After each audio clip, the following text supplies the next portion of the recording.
Next week, Eugene-based Archimoto, founded by Mark Frohnmeyer, son of former U of O President Dave Frohnmeyer, will lift the lid off its product, the Archimoto Pulse, a three-wheel all-electric vehicle, in an event at Pioneer Square where they'll be accepting pre-orders for the car, which will retail under $20,000.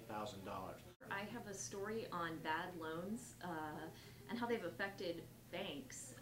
The FDIC recently came out with an assessment of each state and how its different state chartered banks are doing. And we've been seeing signs all along that this Oregon bank or that Oregon bank is bolstering itself and is trying to do well. The big picture, unfortunately, is that banks are losing money, and they're losing more money each quarter for the past several quarters.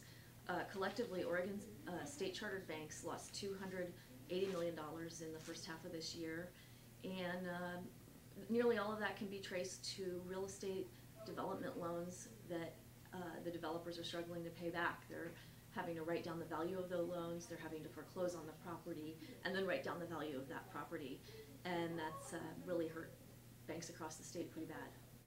This week's focus section is on law and litigation. One of the stories is about commercial litigators, the best of the best. If your company is in jeopardy, the question arises, who are you going to call if it's about a legal matter? You could start with people who have earned the designation Bet the Company Lawyers. It's given by a nationwide directory. It's not any kind of official designation, but we explore some of the lawyers in town who have received it, what they do, how they do it, why they earn such high marks. Another story talks about trouble at trials.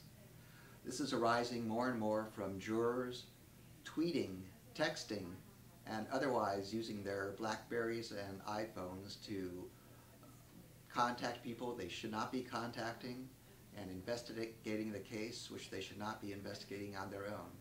This is becoming a serious matter nationwide. Mistrials have been caused by this. We'll talk to Portland lawyers and judges who have some experience with the problem. You'll find all these stories and more in this week's edition of the Portland Business Journal, now on the stands.